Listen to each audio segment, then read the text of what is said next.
on this. Women are not desirable right now. Everyone's a Kim Kardashian clone. I asked you earlier, what don't men want? And you said promiscuity. Well, that seems about the only thing that's being offered right now. When I open my Instagram. Okay. I kind of find it funny, the pure hypocrisy of some of these guys complaining about how they do not find promiscuity attractive in women.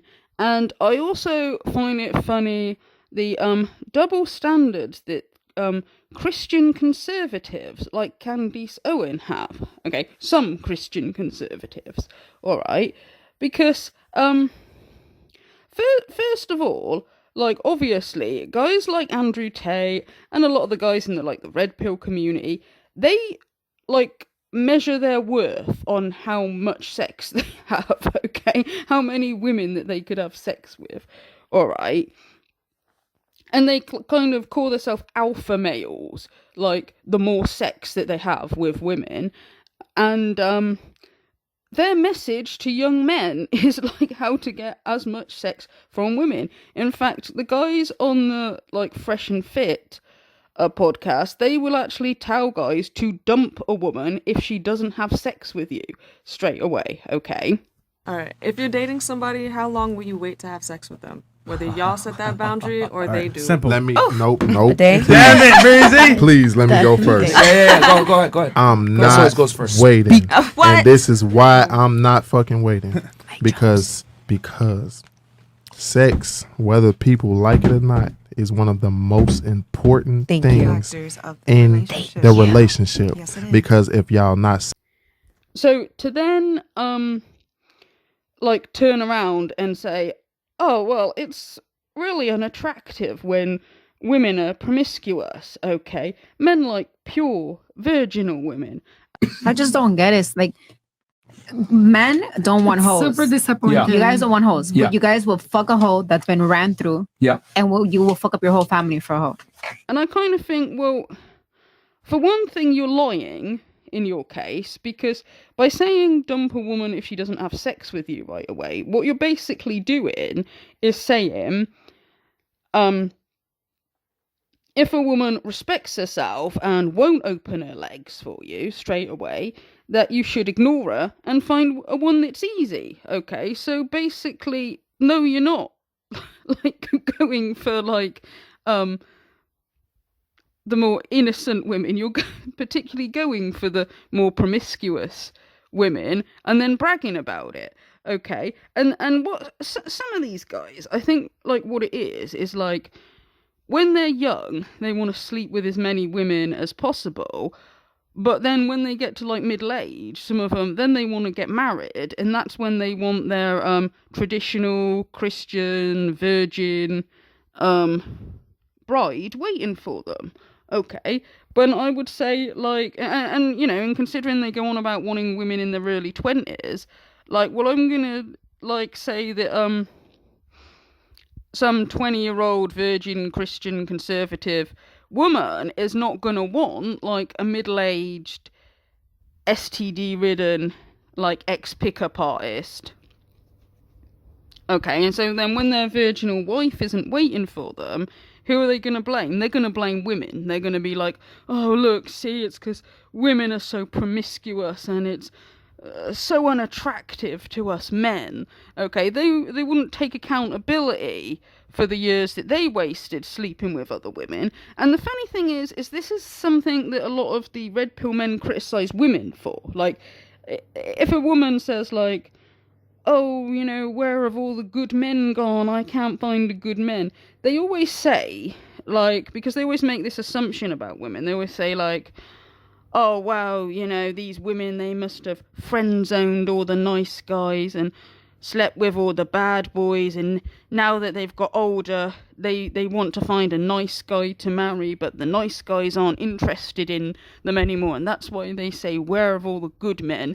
And women should take accountability for their mistakes and all that. And I think, well, don't these guys do the exact same thing? Don't they disregard all the women that won't sleep with them straight away and just sleep with all the easy women? And then when they get older and they decide they want a virginal wife, they're like, oh, where have all the good women gone? Is that not the same thing?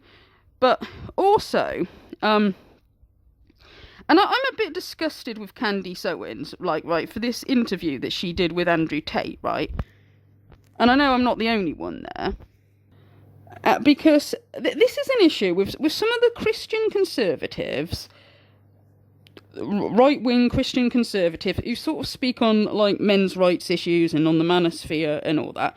Like, some of them, their double standards with men and women, okay, is, like, really annoying. And I'm probably going to do a separate video about this, actually.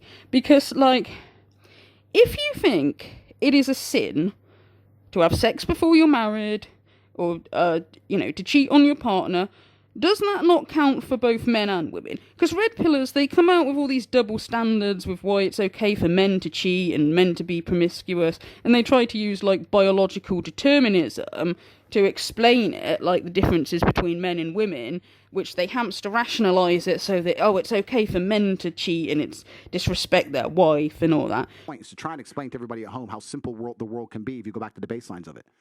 Why do men cheat?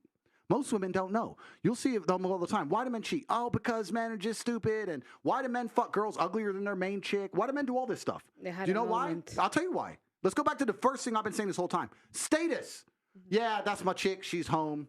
Took this one home. Yeah, I got that one. She's chasing me. That's Status. But it's stupid to females. I get it. But that's the male world, because sexual access is an easy indicator of status. So that's one of the reasons they do it, right? So you have to go back into the baseline of why men even cheat in the first place. When really it's just that these guys want to have their cake and eat it, right? And just wouldn't care about their partner. Okay. But it especially annoys me with Christians. Because if your belief comes from the Bible, okay, surely you can't, like, justify your double standards, okay? Because, like, the 10 Commandments and what's a sin and all that kind of thing is, like, this is meant to apply to men and women, okay? It wasn't just said just for women. So why is all, like, why is all the anger all just aimed at women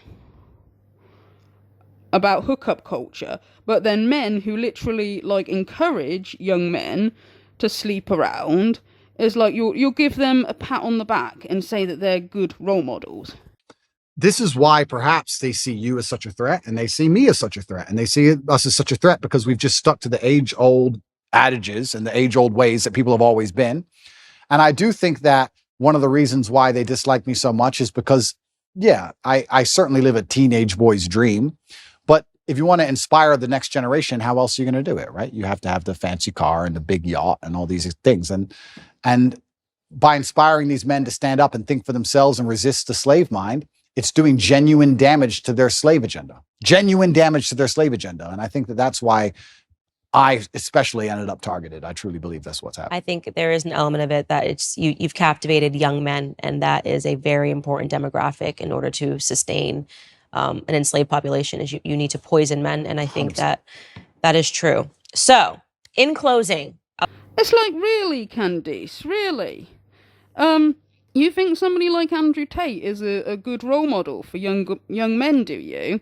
You, the Christian conservative, think that, do you? You don't think a man with, like, family values, who's a good husband and a good father, you don't think he's a good role model? You don't think that that's a good example of masculinity?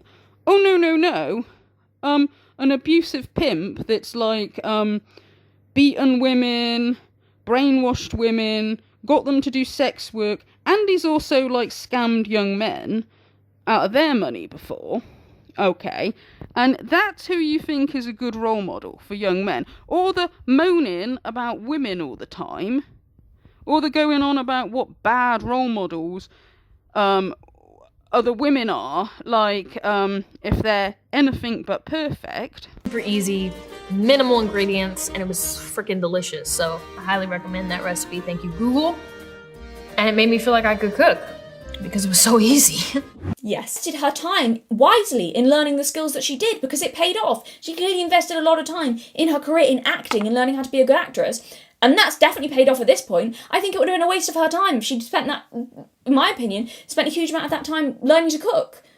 She's still young, she's 26, it's ridiculous to make a big deal out of this. Did you know how to cook in your 20s, Candice, back when you were a liberal queen? This is just so silly. Zendaya made no degrading comments about housewives or women who like cooking. She was complimenting the cooking. Not every woman's life path needs to be settling down and being a trad housewife from your early 20s. That wasn't even your life path, Candice. You didn't settle down and have children till later. It's perfectly possible that Zendaya could do the same. To suggest as well that Zendaya is this symbol of being a helpless woman is also just really insulting and blatantly untrue. Zendaya is literally not reliant on anyone, and her stellar career proves how hardworking and capable she is. Candice should know better. So let's get this straight, Candice. These are her two narratives on the same day. Let's get this straight. Andrew Tate, alleged groomer, sex trafficker, and confirmed degenerate, is a positive figure for masculinity, which is why they're shutting him down. However, Zendaya, based on one offhand innocuous comment, is a terrible role model for young girls and is making them lazy and helpless. And all of this on the same day. I'm supposed to believe that this is honest and fair reporting without a hint of tribalism, am I? Really? All her moral grandstanding a little while ago about how, when she was calling out Stephen Crowder, about how, oh, we've got to call out our own side, Conservatives can't be complicit in bad behaviour just because someone's on our team, I'm not tribalistic. Oh, she was so proud of how non-tribalistic she was, wasn't she? What disingenuous fake outrage. Taking the trad position against Zendaya that she thinks her audience want to hear, even if in the context of that situation with Zendaya, it makes no sense. But then giving an actual degenerate a free pass because a big chunk of her audience are also fans of him. And he's more right-leaning. Now that's what I call unfair. What an inconsistent double standard. I just want you all to think about what she's suggesting. Really, please, think about that. Zendaya's innocuous comment is leading to the downfall of modern women. However, Andrew Tate and his degenerate materialistic lifestyle, even illegal activity aside, from a conservative point of view, he has a degenerate materialistic lifestyle, that's making men better. Oh, Zendaya making women worse, because she said a comment. Tate making men better, because he ran a camgirl studio and scammed people. She suggested this on the same day. How am I supposed to take her seriously and not think she's a complete hypocrite? I think it might also be worth mentioning that, as Candice herself has said, she and Tate have mutual friends, and she met him for drinks in London a couple of years ago. But I'm sure that will not at all influence her journalistic integrity or how she handles any of this. I just want you all to think about what Candice would be saying if it was a left-wing journalist who had personal ties with someone that they were dishonestly reporting on. Imagine the nuclear tantrum she would throw about corruption in left-wing media. It's unbelievable. It's unbelievable. So Zendaya is a bad role model for young girls. But Candice, on the other hand, is inspiring them into a positive, traditional lifestyle. Going for drinks in London with a self-proclaimed pimp. Is that a more conservative example you're offering the youth? Yeah, women, if they're not anything but perfect, like by about the age of 20, they're supposed to be perfect marriageable material, okay? They're supposed to be brilliant cooks and ready to get married and be a brilliant housewife, like when they're really young. But men, you're supposed to pump and dump until you're middle-aged, and it doesn't even matter if you got famous for being a blooming human sex trafficker, whether you're a total degenerate, whether you've got no morals whatsoever, okay? None of that matters if you're a man. You know, and the interesting thing is like, I'm not a Christian, okay? I'm not a Christian, but, like, I'm the one making the argument, is like, why is it that degenerate men of the red pill community are considered to be better role models for young men than somebody who's, like, a good husband and father? And, you know, don't get me wrong, I'm not saying everybody has to get married. If somebody doesn't want to get married or if somebody doesn't want to have kids, nothing wrong with that. I'm not trying to tell people how to live their life, but I'm just asking the question, like, you know, Candice is a Christian conservative who lectures women on getting married, and having children, and says that's the purpose of life. Okay, so why then is it degenerate men that are considered better role models for young men than somebody who, like, raises a good family, you know? And in the red pill community, they, you know, they'll say stuff like, oh, the higher the man's body count is, the more of an alpha male he is, and if a man has a low body count, that he's a beta male. And I think, like, why exactly? Like, if a man's not interested in sleeping around and he just wants to find a nice woman to marry, like, that's beta. Or if a guy's a Christian and he doesn't believe in sex before marriage, so he's a virgin until he gets married, that's beta. It's like, why? Like, surely it's harder to find a nice woman to marry and have a family with. That is harder work than, like, going out and sleeping with a load of drunk women. So why is it considered alpha the more women you sleep with?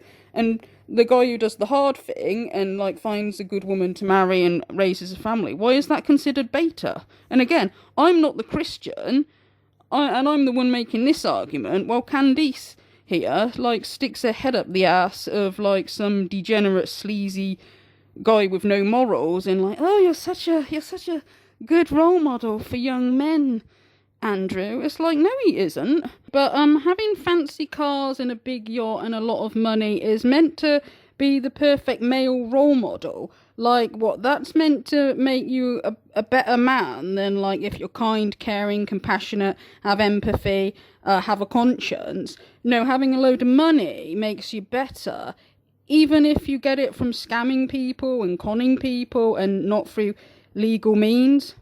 Okay, and then also, like, it annoyed me when they came out with this. Made me think that what it meant to be a woman was to be a whore, because that's kind of the message that's going out right now. 100%. To be a whore and hate children, which is the opposite of what it means to be a woman. And of course, finding a wife is hard. Finding a wife is hard, and it's because women are literally being conditioned to behave like sluts. Completely, and they're all... Okay, women are socially conditioned to become whores, are they? You're talking to Andrew Tate, and you're complaining about women being socially conditioned to be whores. You know, Andrew Tate being the guy who became rich from socially conditioning women to be whores. Literally, okay? He literally brainwashed women into being whores. That's how he made his money, Candice. Okay?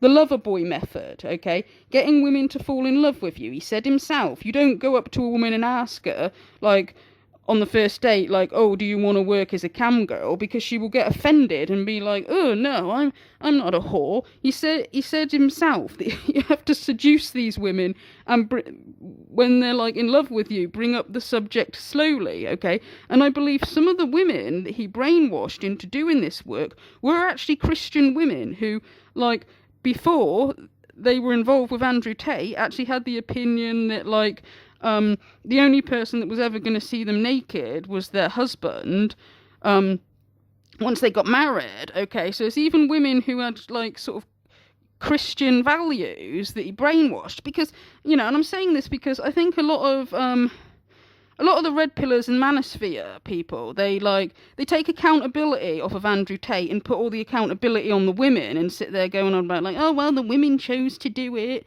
you know, people treat women like victims, blah, blah, blah, when it's like, these women, they weren't all just, like, you know, promiscuous, easy women, like, you know, some of them were Christians, okay, and some of them, like said before, some of them were, like, teenagers, like, really impressionable, okay, like, this guy, he's not an idiot. I mean, I know he's a bit of an idiot with the way that he brags about all, like, the is illegal and bad stuff he's done and gets himself, he self-snitches. He's an idiot in that sense. But when it comes to, like, manipulation, I think he's actually very clever. I don't think he's an idiot, okay. So he's done a lot of really bad stuff, And that's why it just annoys me. And Candice here sort of pretending like, oh, he's a nice guy, and sitting here like, oh, but it's so unattractive, isn't it? All these promiscuous women, Andrew, you know, being brainwashed to be whores. When it's like your idea of the masculine men and the good role models for young men are degenerate guys who sleep around, who like aren't interested in a woman if she doesn't open her legs straight away. And in the case of Andrew Tate, as somebody who literally groomed women into being prostitutes and abused women, and you sit there and pretend like he's a good guy and, oh, he's a changed man now. It's like, yeah, I really don't believe you're that stupid, Candice. Okay, so that's all I've got to say about that for now. Thank you for listening.